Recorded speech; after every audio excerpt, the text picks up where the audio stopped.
첫 번째로 경매는 무엇인가 라고 하는 것을 살펴보도록 하겠습니다. 경매는 경쟁 매매의 준말입니다.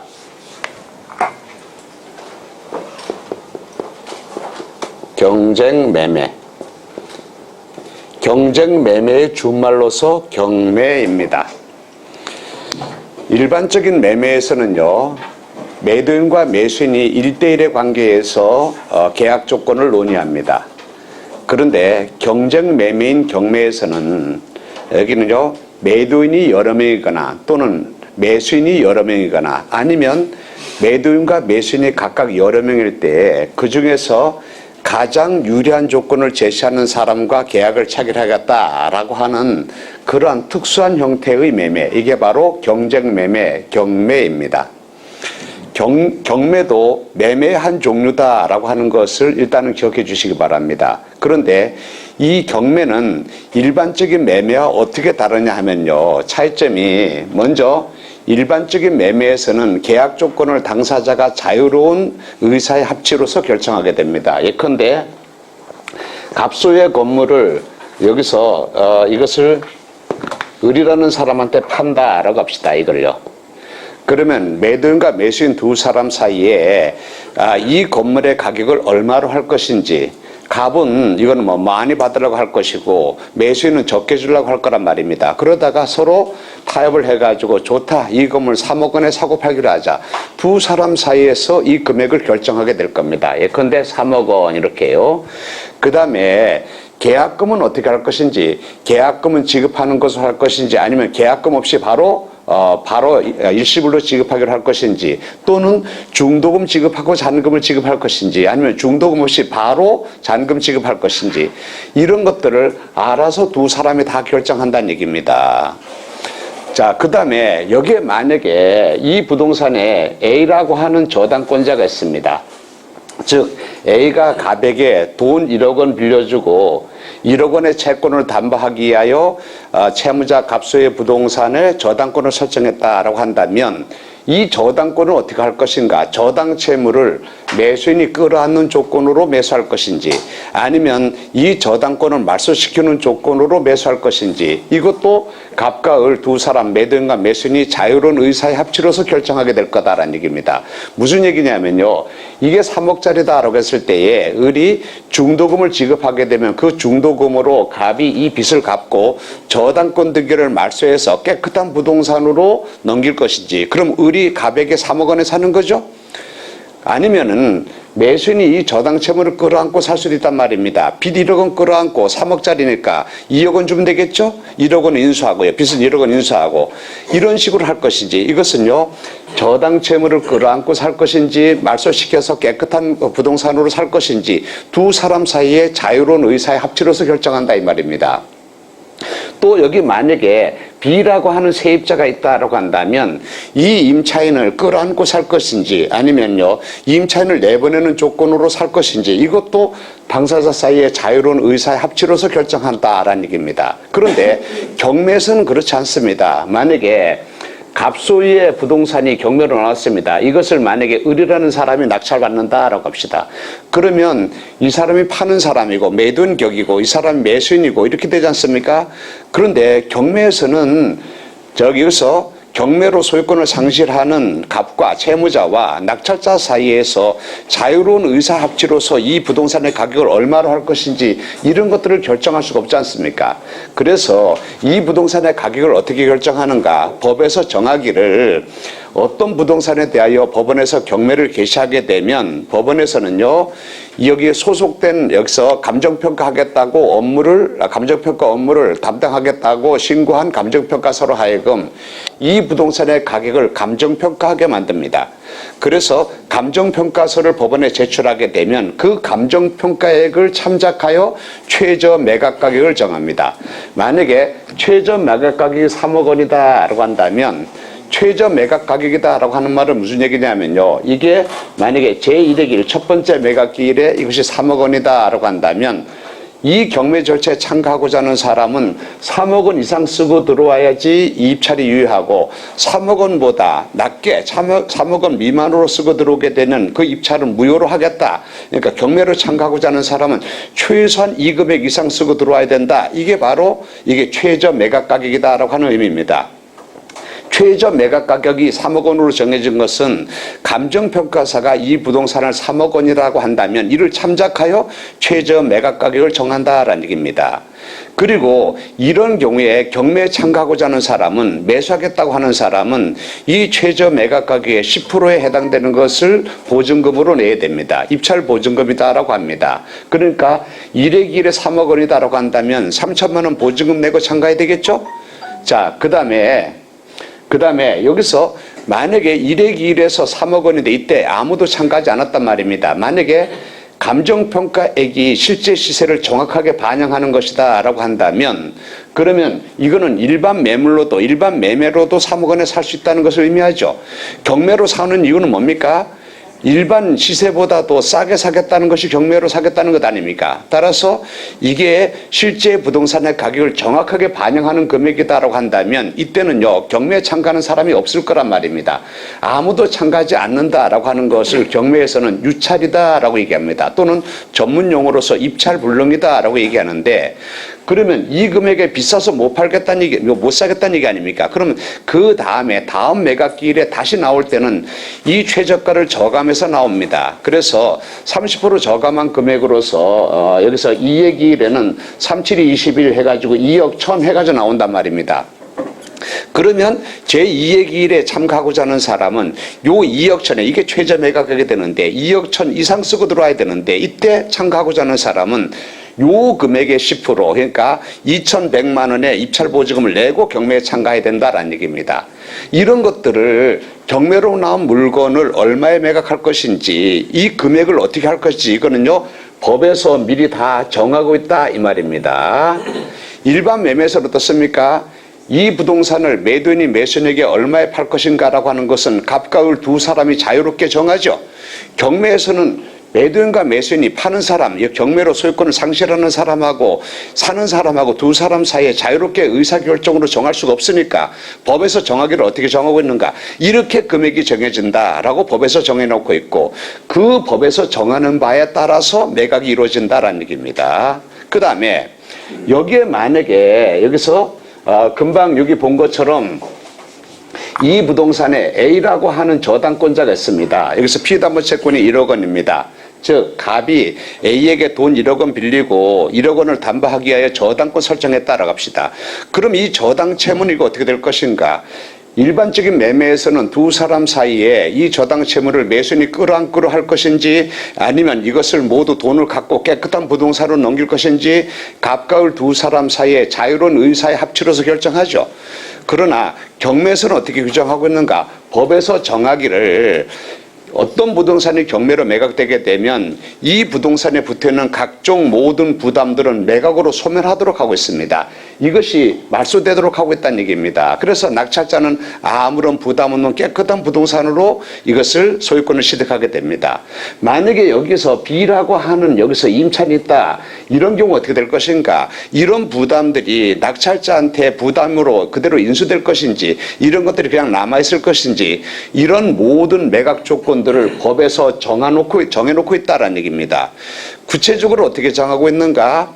자, 이런 각종 부담들에 대하여 예컨대 갑수의 부동산에 여기서 만약에 A라고 하는 근저당권자, B라고 하는 만약에 전세권자, C라고 하는 이순위 저당권자, 그 다음에 D라고 하는 여기서 압류, 가압류 채권자, E라고 하는 임차인 이런 것이 여러 개의 이런 권리자들이 있다고 했을 때에 이런 부담들을 어떻게 할 것인가에 대하여 법에서 정하기를 이런 부담들을 모두 다 소멸시키기로 하는 입법주의가 있습니다. 이것을 소멸주의 입법례다라고 얘기합니다.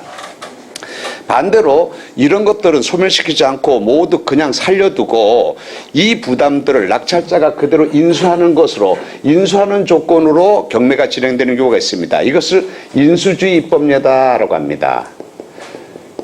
소멸주의 입법례에 의하게 되면 이런 부담들이 모두 다 매각으로 소멸한단 말입니다. 모두 매각으로 소멸하니까 낙찰자는 아무런 부담 없는 부동산의 소유권을 취득하게 되는 겁니다.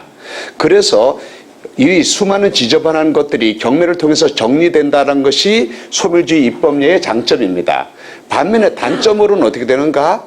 이런 권리들이 모두 소멸된다라고 하는 것은 이런 권리자들 입장에서 봤을 때는 권리가 부인당한다는 것을 의미한단 말입니다. 따라서 법적 안정성을 심하게 저해할 수 있습니다. 반면에 인수주의에 의하게 되면 이런 부담들을 낙찰자가 모두 인수하게 됩니다. 권리가 소멸되지 않는다 이 말입니다. 따라서 법적 안정성을 저해하지는 않습니다. 다만 이런 권리관계, 지저분한 권리관계가 경매를 통해서 정리되지 않고 소유자만 바뀌게 되니까 경매를 통해서 이런 것들이 깨끗하게 정리된다라고 하는 장점은 여기서 기대할 수가 없게 됩니다.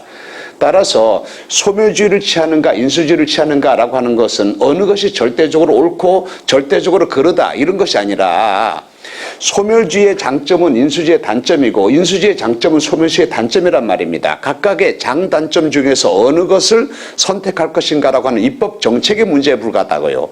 그런데 여기서 경매는 뒤에서 살펴보다시피 경매는 자본주의 경제의 외과수술이다라고 하는 측면에서 바라봤을 때는 이런 모든 부담들은 모두 소멸되는 것을 원칙으로 하는 것이 바람직합니다. 그래서 우리 입법례도 경매 목적 부동산의 수많은 지저분한 법률관계에 이렇게 설정되어 있는 경우에 이런 부담들은 모두 매각으로 소멸하는 것을 원칙으로 합니다. 즉 소멸주의 원칙이다라고 하는 겁니다. 그런데 소멸주의를 원칙으로 한다 이 말은 뭐예요? 뭐가 원칙이다 이 말은 예외 없는 원칙이라는 것은 없다라는 말이 있죠. 예외적으로 인수되는 것이 있다는 얘기입니다. 원칙적으로 경매 목적 부동산, 이게 경매 목적 부동산이다. 여기에 붙어있는 수많은 권리관계들이 있습니다. 이런 권리관계들이 이것이 이 물건이 경매로 낙찰되어서 다른 사람한테 넘어갈 때는 모든 부담들이 깨끗하게 소멸되어서 그래서 낙찰자한테 넘어갑니다. 등기부가 지저분한 권리관계로 빼곡하게 되어 있다라고 하더라도 경매로 넘어가게 되면 등기부에 있는 모든 것들이 깨끗하게 정리가 된 상태로서 아무런 부담이 없는 상태로서 낙찰자한테 넘어가는 것이 그게 원칙이다 이겁니다. 이게 바로 소멸주의 원칙입니다. 그 예외적으로 인수되는 것이 있다. 그게 뭔가 이런 겁니다. 가장 간단한 권리관계를 말씀드려보면 이런 겁니다. 자, 만약에 갑소유의 부동산에 여기서 B라고 하는 여기서 이렇게 합시다. A라고 하는 여기서 저당권자 또는 근저당권자가 있습니다. 자, 여기서 피담보 채권이 1억 원이다. A가 갑에게 돈 1억 원 빌려주고 저당을 설정했다라고 합시다. 그 다음에 B라는 사람이 이 집에 세를 들어갔습니다. 임차인으로. 보증금 만약에 8천만 원 이렇게 돼서 들어갔다고 합시다. 그런데 이 부동산이 경매로 넘어가서 을이라는 사람한테 낙찰되었습니다. 그러면 여기서 을이 만약에 이것을 1억 5천에 낙찰받았다라고 한다면 자, 소멸주의 원칙상 저당권뿐만 아니라 저당권 이외의 모든 권리들이 모두 매각으로 소멸합니다. 따라서 1억 5천 가지고 얘한테 1억 원 배당하고 그 다음에 5천만 원 남았죠? 5천만 원 남은 거 가지고 임차인에게 5천만 원 주고 이렇게 되고 임차인은 내번에는 그런 절차를 밟게 될 거다라는 얘기입니다. 모두 다 소멸되는 것이 원칙입니다. 그런데 예외적으로 만약에 만약 C라는 임차인이 저당권이 설정된 것보다 선순위로 여기서 이 사람이 세 들어갔다라고 한다면 차이점 뭡니까? B라는 사람 뭐예요? 저당권이 설정된 집에 세 들어갔다는 얘기죠. C라는 사람 뭡니까? 저당권이 설정되기 전에 깨끗한 집에 세 들어갔다는 얘기죠. 깨끗한 집에 세 들어가고 나서 그 다음에 나중에 저당권이 설정됐다는 얘기 아닙니까? 이 사람은 아무런 담보도 설정되지 않은 집에 세 들어갔다고요. 따라서 이 선순위 임차인의 경우에는 매각으로 소멸하지 않습니다. 즉 낙찰자는 이런 사람들을 내보낼 수가 없다는 얘기입니다. 후순위 임차인은 내보낼 수 있습니다. 근데 얘는 못 내보낸단 말입니다. 따라서 C라는 사람이 계속 살기를 원하게 되면 여기서 내보내지 못하고 만약에 임대차 기간이 여기서 여기까지다 중간에 여기서 경매가 이루어졌다라고 한다면 나머지 존속기간 동안에 얘를 계속 살도록 존속기간을 보장해 줘야 됩니다. 기간이 끝나고 나면 보조금 돌려줘야 되고요. 그런데 선순위 임차인이 이 사람이 대항력을 선택하지 않고, 즉 내가 이 집에 계속 살겠다라고 주장하지 않고 우선 변제권을 선택해서 내가 이거 이 집에 경매로 넘어가서 시끌벅적하고 이 집에 더 이상 살기 싫다, 나 보증금 먼저 뽑아서 나가겠다라고 하게 되면, 배당 요구를 하게 되면, 그러면 선순위 임차인이라도 매각으로 소멸한다라고 법에서 규정하고 있습니다. 그래서 이런 경우에 만약에 이것이 낙찰자한테 넘어갔을 때에 만약에 C라는 사람이 배당 요구를 했다라고 한다면 이건 선순위라도 매각으로 소멸한다는 얘기입니다. 따라서 이렇게 되겠죠. 후순위 임차인이다라고 한다면 이건요, 매각으로 무조건 소멸합니다. 근데 선순위 임차인이다, 저당권 설정하기 전에 먼저 새 들어온 사람이다라고 한다면 그 임차인이 배당 요구를 하게 되면 소멸합니다. 근데 배당 요구를 안 하고 이 집에 계속 살겠다고 주장하게 되면 못 내보내게 되고, 이 부담은 낙찰자가 인수하게 된단 말입니다. 지금 이 얘기는 나중에 권리분석 시간에서 자세하게 설명할 거예요. 경매가 어떤 것이다, 소멸주의가 뭐고 인수가 뭐다라는 것을 설명하기 위한 것으로 간단하게 설명하는 겁니다. 지금 못 알아들어도 상관없습니다. 여기서 만약에 선순위 임차인이 배당 요구를 했습니다. 그 얘기 무슨 얘기입니까? 배당 요구를 했다는 얘기는 나는 여기서 배당 받아가지고 보증금 받아가지고 방 빼겠다, 이사 나가겠다는 얘기죠. 배당 요구를 하게 되면 부담이 없어진다고요. 따라서 이게 3억짜리다라고 했을 때에 얘가 C가 배당 요구를 하게 되면 을이라는 사람은 내가 이거를 3억짜리를 경매를 통해서 한 5천만 원 싸게 사겠다라고 한다면 2억 5천 쓰고 들어가면 되는 겁니다. 그럼 2억 5천에 낙찰된 금액에서 요 배당할 금액이 2억 5천이라고 한다면 이 금액에서 C에게 1억 원 주고 얘한테 1억 원 주고 나머지 5천 남았죠? 5천만 원 B에게 주고 이런 식으로 될 거다는 얘기입니다. 그런데 만약에 C라는 사람이 배당 요구를 안 했습니다. 배당 요구를 안 했다 이 말은 이 집에 계속 살겠다라고 주장하는 겁니다. 그럴 때는 낙찰자가 이 사람을 못 내보내고 임차인을 끌어안고 사는 것이나 마찬가지 결과가 된단 말입니다. 따라서 이걸 3억짜리 부동산을 시세보다 5천만 원 싸게 사겠다라고 생각한다면 여기서 1억 5천 쓰고 들어가야 돼. 1억 5천 쓰고 들어가서 낙찰받고 난 다음에 그래도 얘는 못 내보낸단 말입니다. 나중에 임대차관이 모두 만료되고 나면 얘에게 보증금 1억 원 돌려줘야지 나간다고요. 따라서 1억 5천에 낙찰받아야 결국은 3억짜리를 2억 5천에 사는 결과로 된다 이 말입니다. 이처럼 보세요. 원칙적으로 지금 소멸주의냐 인수주의냐라고 하는 것을 설명하는데, 원칙적으로 경매 목적 부동산에 수많은 부담이 있을 때 이 부담은 매각으로 소멸하는 것이 원칙입니다. 그러나 예외적으로 이처럼 인수되는 부담도 있다 이겁니다. 뭐가 소멸되고 뭐가 인수되는가라고 하는 거, 이것은요 모두 법에서 정하고 있다 이 말입니다. 차이점 다시 한번 얘기해 볼까요? 자, 일반 매매에서는 어떻습니까? 일반 매매에서는 이 부동산의 가격을 얼마로 할 것인가라고 하는 것은 매도인과 매수인이 자유롭게 의사결정하는 거죠. 대금 지급 방법은 어떻게 할 것인가 자유롭게 의사결정할 것 아닙니까? 그러나 경매에서는 그렇지 않단 말입니다. 이 금액을 얼마로 할 것인지라고 하는 것은 법에서 다 정해놓고 있단 말입니다. 그 다음에 매각의 조건은 어떻게 할 것인가, 여기서는요 계약금, 중도금, 잔금 각각 이렇게 지급할 것인가, 이런 것은 자유롭게 결정하는 겁니다. 근데 경매에서는요 그렇지 않고 여기서 경매에 참가하고자 하는 사람은 입찰 보증금 얼마 내고 들어가야 된다, 어떻게 매각이 이루어진다라는 것을 법에서 그 절차를 모두 다 정하고 있다는 얘기입니다. 경매 목적 부동산에 이런 부담이 있는 경우에 이 부담을 매수인이 끌어안고 사는 조건으로 할 것인지, 이런 것들을 모두 소멸시켜서 깨끗한 것으로 부담이 없는 상태로서 매수인이 이 부동산을 살 것인지, 이것은 매도인과 매수인이 자유로운 의사결정으로 정하게 됩니다. 그러나 경매에서는 어떻게 됩니까? 자유로운 의사결정을 할 수가 없다는 얘기입니다. 따라서 법에서 원칙적으로 이런 것들은 모두 매각으로 소멸한다, 그러나 예외적으로 인수되는 것이 있다라고 법에서 그 매각 조건을 법에서 정하고 있고, 그 정한 매각 조건에 따라서 경매가 이루어진다라는 얘기입니다. 또 한 가지 나중에 또 보겠습니다만은, 소유권 이전 형식이 일반 매매에서는요 매수인이 잔금을 다 지급하고 했다라고 하더라도 소유권이 매도인에서 매수인에게로 넘어가려고 하게 되면 매도인에게서 매수인에게로 소유권 이전 등기가 되어야 소유권이 넘어갑니다. 등기를 하지 않는 한 소유권은 넘어가지 않습니다. 그런데 경매에서는 그렇지 않습니다. 경매에서는요 여기서 잔금을 모두, 낙찰자가 잔금을 모두 내기만 하면 그 순간에 바로 소유권은 낙찰자한테 넘어오는 것으로 법에서 그렇게 규정하고 있습니다. 소위 말하는 민법 제187조에서 말하는 법률 규정에 의한 물권 변동입니다. 그래서 등기하지 않아도 소유권이 낙찰자한테 그 순간에 대금을 모두 완납하는 순간에 소유권이 넘어옵니다. 그럼 등기부에는 어떻게 되겠습니까? 등기부에는 여전히 전소유자인 채무자 갑명의로 돼 있겠죠? 그러면 여기서 대금을 모두 완납한 낙찰자가 법원에다가 내가 모두 이 대금을 완납하여 소유권을 내가 취득했습니다. 내 앞으로 등기도 넘겨주시기 바랍니다. 라고 법원에 신청하게 되면 법원에서 관할 요 부동산 소재지 등기소에 여기서 등기소에 촉탁을 한단 말입니다. 법원에서 촉탁을 해서 이제는 이런 부담들은 모두 다 매각으로 소멸하고 이런 것을 모두 말소시키고 그 다음에 소유권을 등기 소유권 이전 등기를 갑에서 을로 격려하여 주시기 바랍니다. 라고 관할 등기소에 촉탁을 합니다. 그러면 등기소에서 이 촉탁을 받아서 여기서 낙찰자 명의로 소유권 이전 등기를 해주고 그 다음에 법원에다가 등기 필증을 보내줍니다. 그럼 법원에서 낙찰자한테 등기 필증 찾으러 오겠습니까? 언제 찾으러 오시겠습니까? 혹시 번거로우시면 여기다 주소 하나 적어놓고 가시기 바랍니다. 그러면 등기가 모두 완료되게 되는 경우에 등기가 완료됐다는 완료 필증을 대구로 우편으로 보내드리겠습니다. 라고 한단 말입니다. 무슨 얘기냐면요. 일반 매매에서는 쉽게 말하면 일반 매매에서는 등기를 매수인이 직접 해야 되죠. 경매에서는 누가 한다고요? 낙찰자가 하는 것이 아니라 누가 한다고요? 법원에서 다 알아서 해준단 말입니다. 소위 법원에서 낙찰자 따까리 노릇까지 해준다 이 말입니다.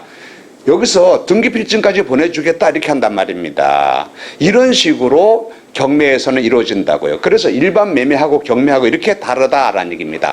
다시 한번 말씀드리면 일반 매매에서는 어떻게 매각이 이루어질 건가라는 것은 모두 다 당사자가 자유롭게 의사결정합니다. 근데 경매에서는 그렇지 않다고요.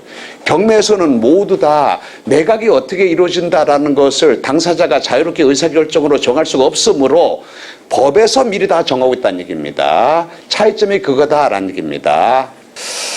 경매는 경쟁 매매의 준말로서 경매도 매매의 한 종류다라고 했습니다. 그러면 여기서 우리는 이런 얘기를 한번 결론을 내려놓고 갑시다. 경매하고 일반 매매하고 어느 것이 더 위험할까요? 경매가 더 위험할까요? 일반 매매가 더 위험할까요? 왜 물어보냐 하면요. 이거는요. 보세요. 위험과 수익은 비례하기 마련이거든요. 위험이 작으면 수익도 작고 위험이 크면 수익도 따라서 커진다고요. 금융상품을 예를 들어 보게 되면 예금은 비교적 안전한 금융상품입니다. 그러다 보니까 수익도 별거 없죠. 예금이자 생각해 보세요. 주식은 어떻습니까? 위험한 금융상품이죠. 따라서 수익도 어떻습니까? 따라서 수익도 그 위험에 비례하여 수익도 높아지지 않습니까? 그러면 경매하고 일반 매매하고 어느 게 더 위험하냐 이 말이에요. 어느 게 더 위험합니까? 경매가 더 위험하죠. 그래서 수익도 일반 매매보다 경매가 수익도 더 높아지지 않습니까? 그러나 그거는요 일반적인 얘기가 그렇다 이 말입니다. 경매를 모르는 사람한테는 경매처럼 위험한 것이 없습니다. 그러나 경매를 아는 사람에게는요 경매가 오히려 더 안전합니다. 왜 그러냐 하면요 일반 매매에서는 그 매매 목적물에 대한 정보를 매도인이 오로지 합니다. 따라서 그 매도인이 그 목적물에 대한 정보를 숨기거나 또는 왜곡해서 전달하게 되는 경우에 이렇게 되는 경우에 매수인은 바로 위험에 빠질 수 있습니다. 무슨 얘기냐면요 과거에 제가 상담 사례로서 이런 것이 있습니다. 어떤 사람이 여기 있는 땅을 일땅을 샀다라고 생각했습니다. 그런데 자기가 이것은요 금방 사용할 수 있는 땅이 아니고 지금 현재 지목은 전입니다만은 이거 내버려뒀다가 좀 더 있다가 내가 이것을 사용하자라고 해가지고 내버려두고 있었습니다. 다른 사람이 농사 짓고 하더라도 내버려두고 있었습니다. 그러다가 한 2년 정도 지나고 난 다음에 내년부터는 내가 직접적으로 이 땅을 사용하겠다. 이제는 지목 변경도 하고 해서 여기서 건물도 짓고 이렇게 사용하겠다라고 하고 여기 가서 여기 농사 짓는 사람이 있어 찾아갔습니다. 여기서 어떤 사람이 이렇게 농사 짓고 있는데 가가지고 이것을 산 사람이 얘기를 했습니다. 농사는 잘 됩니까? 라고 물어보니까 여기 농사 짓던 사람이 뭐 그저 그런 대로. 근데 그거 왜 물어보시는데요? 그렇게 묻더랍니다. 그래서 이 사람이 여기 올해까지만 농사 짓고 내년서부터는 내년봄부터는 씨 뿌리지 마세요. 내년봄에 내가 여기다 건물 지을 겁니다. 라고 얘기했습니다. 그러니까 여기 사람이 이상한 사람 다 본다는 식으로 아니 당신이 뭔데 여기다가 씨를 뿌리라 말으라 라고 얘기하는 겁니까? 라고 하더랍니다. 그래서 이 사람이 내가 이거를 2년 전에 내가 산 사람인데 내년에 여기다가 집을 지으려고 한다. 그러니까 괜히 여기다 씨 뿌리고 이런 짓 하지 마라 라고 그렇게 얘기하는 겁니다. 라고 했더니 이 사람이 있다가 내가 이거를 조상대대로 물려받아가지고 농사 짓고 있는 사람인데 내가 이거를 판 적이 없는데 당신이 누구한테 이 땅을 샀다고 얘기하는 겁니까? 그러더라는 거예요. 그래서 이 사람이 이상하다라고 싶어가지고 나중에 확인해 보니까 자기는 이 땅을 샀다고 생각하고 했었는데 나중에 알고 보니까 이 땅이 아니라 이 안에 들어가는 여기 있는 땅이더라 이 말입니다. 일반 매매에서는 이처럼 말이에요. 매매 목적물에 대한 정보를 매도인이 오로지 한다고요. 그래서 매도인이 그 정보를 숨기거나 아니면 왜곡해서 전달하게 되는 경우에 매수인은 바로 위험에 빠지게 됩니다. 그러나 경매에서는 그런 일이 일어나지 않습니다. 경매에서는요, 보세요. 이 물건이 경매로 나오죠? 그러면 이 물건이 금액이 얼마인가라고 하는 것은 감정평가서로 하여금 객관적인 가격을 감정평가하게 합니다. 감정평가해가지고 이것이 3억 원이다라고 한다면 최저 매각 가격을 처음에 첫 번째 시작을 3억 원으로부터 시작한단 말입니다.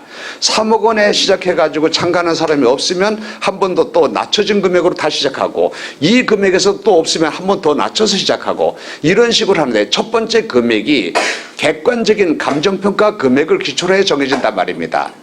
따라서 이럴 수가 있다는 얘기죠. 일반 매매에서는 어떻습니까? 일반 매매에서는 이 땅이 평당 100만 원밖에 안 되는데 이 땅이 평당 300만 원이다라고 해가지고 이 땅이 앞으로 좋아질 것이라고 막 했습니다. 그래서 매수인이 그거 모르고 살 수 있는 거죠. 이거를 뻥튀기 시켜가지고 실제로 100만 원짜리밖에 안 되는데 비싼 땅이다, 좋은 땅이다 해가지고 300만 원에 팔 수 있지 않습니까? 매수는 그러면 그것을 비싼 가격에 살 수 있지 않습니까? 경매에서는요, 객관적인 금액이 나온다 이 말입니다. 그래서 속된 말로 말하면 바가지 쓸 위험이 그만큼 줄어든다 이 말이에요. 또 자, 금액이 이렇게 경매에서 정해질 뿐만 아니라 이 물건이 어떤 물건이 경매로 나왔으면 이 물건의 현황이 어떻게 되는가라고 하는 현황과 점유관계를 조사하기 위하여 집행관으로 하여금 현황 조사를 하라라고 명령을 내립니다. 집행관은 과거에는 집달리라고 불렀습니다. 그 과거의 집달리라고 하는 현재 집행관이 여기서 이 부동산이 경매로 나왔으면 법원에서 집행관으로 하여금 현황을 조사하게 한다는 얘기입니다. 그러면 현황을 조사한다 이 말은 무슨 얘기냐면은 이렇게 될 수 있습니다. 경매로 나온 부동산이 이게 공부상으로는 2층 건물입니다. 공부상으로 2층 건물인데 가봤더니 이게 한 층을 더 증축해가지고 실제로는 3층 건물입니다. 이럴 수가 있겠죠? 또 경매로 나온 부동산이 한 필의 토지와 두 동의 건물이 되어 있습니다. 그런데 현장에 가보니까 건물 한 동은 멸실되고 없습니다. 이럴 수도 있고요. 반대로 경매로 나온 부동산이 여기서 한 필의 토지와 한 동의 건물로 되어 있는데 실제로 현장에 가보니까 미등기 건물로서 한 동의 건물이 더 있더라. 이렇게 될 수 있단 말입니다. 또 경매로 나온 토지가 이렇게 있는데 토지가 이게 지목이 전인데 이게 밭으로 사용되는 것이 아니라 여기가 창고가 져져 있더라 이겁니다. 창고 부지로 사용되고 있더라 이겁니다. 이게 지목이 임야로 되어 있는데 실제로 가보니까 여기서는 밭으로 사용되고 있더라. 그래서 공부상의 표시와 다르게 사용될 수 있겠죠? 또 이것이요, 이 땅이 되는데 이게 도로가 이만큼 나 있어서 사실상 도로로 사용되고 있더라. 또는 땅의 이만큼을 옆에 있는 다른 소유자가 불법으로 점거하고 있더라. 이렇게 공부상의 표시와 부동산의 현황이 달라질 수 있는 것 아닙니까? 실제로 경매로 나온 이 부동산이 공부상의 표시와 일치하는지 안 하는지 그 현황을 조사하라라고 집행관에게 명령을 내린단 말입니다. 그러면 그 명령을 받은 집행관이 현장에 가가지고 공부상의 표시와 현재 상황이 일치하는가 안 하는가 이것을 조사해가지고 그 결과를 법원에다 보고한단 말입니다. 법원에 보고하는 그 자료가 뭐냐면 현황조사 보고서라고 하는 겁니다. 뿐만 아니라 점유관계도 조사합니다. 점유관계라고 하는 것은 이 집에 누가 살고 있는가, 빈집으로 되어 있는가, 경매로 나온 물건이 이게 건물이라고 한다면 이게 빈집으로 되어 있는가, 아니면 누가 살고 있는가, 점유하고 있다고 한다면 채무자인 소유자가 점유하고 있는가 아니면 나그네가 점유하고 있는가. 나그네가 점유하고 있다고 한다면 이 사람은 등기된 전세권자인가 아니면 등기되지 않은 단순한 세입자 임차인인가. 임차인이라고 한다면 주택임대차보호법 등에서 정하고 있는 보호요건을 갖춘 임차인인가 아닌가. 갖췄다면 언제 어떻게 갖췄는가. 이런 것들을 모두 다 조사해서 법원에 보고하라 한단 말입니다. 그럼 집행관이 현장에 가가지고 일일이 가가호 다 문 두드려가지고 일일이 다 확인합니다. 그래서 그 부동산의 현황과 점유관계를 조사하여 법원에다가 제출한다라는 얘기입니다. 그럼 법원에서는요, 자, 감정평가서가 제출한 감정평가서와 그 다음에 여기서 집행관이 조사해가지고 보고서를 낸 현황조사 보고서 그 두 개의 서류들을 기초로 하여 그 다음에 등기부와 대장, 토지이용계획 확인서, 각종 이해관계인들이 법원에 낸 신고서 등 이런 모든 서류들을 종합적으로 검토하여 최종적으로 경매로 나온 이 물건의 권리관계와 사실관계는 어떻다 이렇다라고 하는 최종적인 결론적인 서류를 한 장의 서류로 만드는데 그게 뭐냐면은 매각물건 명세서라고 하는 겁니다. 나중에 다 공부할 겁니다. 그런데 그럼 법원에서 이 세 개의 서류들을 현황조사서, 감정평가서, 매각물건 명세서 이런 것들이 경매로 나온 물건이 이 물건이다라고 한다면 이 물건의 모든 이런 서류들을 이 물건에 경매에 참가하고자 하는 매수 희망자들이 모두 열람할 수 있도록 법원에 비치하고 있습니다. 이 물건이 어느 법원에서 경매가 실시된다라고 한다면 법원에 가게 되면 이 물건에 대한 자료들이 법원에 다 이렇게 서류들로 있단 말입니다. 그런데 이게요, 만약에 경매로 나온 물건이 여기서 이 멀리 떨어지는 사람이다라고 한다면 그러면 여기서 직접 가기가 힘들겠죠? 만약에 이 물건이 이게 대구에 있는 물건인데 이게 서울에 있는 사람이 이 물건을 내가 경매에 참가하고자 한단 말입니다. 그럼 대구까지 내려오기가 힘들지 않습니까? 이런 경우에 장소적인 이런 문제를 해결하기 위하여 대법원 인터넷 사이트에 들어가게 되면 인터넷 정보로서 전자매체 정보로서 그 안에 들어가면 그 서류들이 다 있단 말입니다. 들어가서 보게 되면 바로 다 할 수 있습니다. 그래서 그거를 보고 이 물건이 경매로 들어가서 낙찰받을 수 있을 만한 그런 괜찮은 물건인지 아닌지 들어간다고 한다면 이번에 낙찰받을 것인지 다음에 들어갈 것인지 다음에 또는 이번에 들어간다고 한다면 얼마 쓰고 들어갈 것인지 이런 것들을 모두 다 종합적으로 검토하도록 그렇게 자료를 제공하겠다는 얘기입니다. 그거를 보고 매수희망자들이 경매에 참가할 건가 말 건가를 정하게 된다는 얘기입니다. 자, 어떻습니까? 일반 매매에서는 매매 목적물에 대한 정보를 매도인이 오롯이 하죠. 경매에서는 어떻습니까? 경매에서는요, 이 경매로 나온 물건의 모든 정보들을 법원에서 모두 다 오픈하고 있다는 얘기입니다. 그리고 이 물건의 경매에 참가하고자 하는 사람들은 누구나 다 그 자료들을 열람할 수 있도록 비치하고 있단 말입니다. 서류들을. 그리고 나중에 이 물건을 그런 서류들을 보고 믿고 어떤 낙찰자가 낙찰받았습니다. 낙찰받았는데 법원에서 열람을 위해 비치한 그 자료와 현장이 다르다는 얘기입니다. 실제 물건의 현황이 다릅니다. 그럼 어떻습니까? 낙찰자는 니들이 경매로 이 물건이 나왔을 때 이러이러한 법률관계와 이러이러한 사실관계라고 니들이 공시했어서 그래서 나는 그거 믿고 낙찰받았는데 낙찰받고 나서 보니까 현장이 사실과 다르더라. 나 이럴 줄 알았다면 자, 이것이 공부상의 표시와 다르다는 것을 알았더라면 나 이거 낙찰 안 받았을 거다. 나 낙찰 못 받겠다. 나 보증금 다시 돌려줘. 이렇게 한단 말입니다. 이게 뭐냐면요, 매각 불허가 신청 또는 매각 허가 결정을 취소 신청해서 보증금 다시 돌려받을 수 있습니다. 그리고 법원에서는요, 사실이 그와 같다면 공부상의 표시와 사실이 부동산의 현황이나 점유관계 또는 권리관계 등이 다르다라고 한다면 그것을 인하여 낙찰자가 피해를 볼 수 있다라고 한다면요, 바로 물러줍니다. 보증금 바로 돌려준단 말입니다. 경매에서는 이렇단 말입니다. 따라서 보세요. 경매에서는요, 모든 이 경매로 나온 물건에 대한 모든 정보들을 누구나 다 매수 희망자들이 누구나 다 열람할 수 있도록 오픈하고 있고 이 정보가 사실과 다르다라고 한다면 낙찰자가 나 낙찰 못 받겠다. 보증금 돌려줘라고 하게 되면 다 돌려준단 말입니다. 즉 비유로 말씀드리면 경매에서는요, 이 물건에 대해서 이 물건의 매각에 대한 공인중개사 역할을 경매에서는 법원이 공인중개사 역할을 한다 이 말입니다. 모든 역할을. 그리고 이것이 사실과 다르다라고 한다면 법원에서 책임져 준다 이 말이에요. 근데 일반 매매에서는 어떻습니까? 그럴까요? 만약에 보세요. 내가 이게 집을 질 수 있는 땅인 줄 알고 샀습니다. 나중에 보니까 이 건축허가가 안 나오는데 집을 질 수 없는 땅이야. 그래서 일반 매매의 매수인이 매도인한테 가가지고 내가 이거 집을 질 수 있는 땅인 줄 알고 샀는데 집을 못 짓는다라고 하니까 나 이거 내가 못 사겠다. 돈 다시 돌려달라. 여기서 계약금 돌려달라. 그러면 매수인이 아 그렇군요. 집을 못 짓는 땅이군요. 라고 하면서 돈 바로 돌려줍니까? 그렇게 합니까? 일반 매매에서? 어떻게 합니까? 매도인이 뭐라 할까요? 잘 알아보시고 사시지 그러셨어요. 이렇게 얘기할 거 아니냐고요. 일반 매매에서는 그렇단 말입니다. 경매에서는 어떻다고요? 사실과 다르다라고 한다면 법원에서 다 책임져 준다 이 말이에요. 자, 다시 여쭤보겠습니다. 그렇다면 보세요. 경매가 더 위험합니까? 매매가 더 위험합니까? 매매가 더 위험해. 에? 경매를 모르는 사람한테는 경매처럼 위험한 것이 없어요. 왜? 경매에 관한 이 원리를 법에서 뭐라고 정해놓고 있는지, 절차가 어떻게 되는지, 매각의 조건이 어떤 조건으로 진행되는지 이걸 모르고 들어가게 되면 그러면 내가 입찰보증금 날리게 되는 불상사를 겪게 된단 말입니다. 따라서 경매는요, 경매를 모르는 사람한테는 경매처럼 위험한 것이 없습니다. 그러나 경매를 아는 사람에게는요, 경매가 오히려 일반 매매보다 더 안전해요. 왜 오늘날 경매가 재테크의 왕자적 지위를 차지하게 되었는가? 이유는 이겁니다.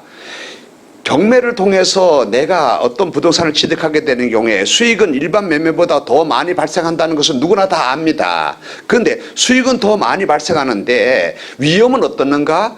경매를 모르고 참가하는 사람한테는요, 경매처럼 위험한 것이 없다고요. 그러나 경매를 아는 사람한테는요, 경매가 일반 매매보다 더 안전하다고요. 더 안전한데 수익은 더 높게 나타나는 거야. 그러니까 경매가 재테크의 왕자적 지위를 차지하게 되고 많은 사람들이 경매를 재테크 수단으로서 사용하게 된다 이 말입니다.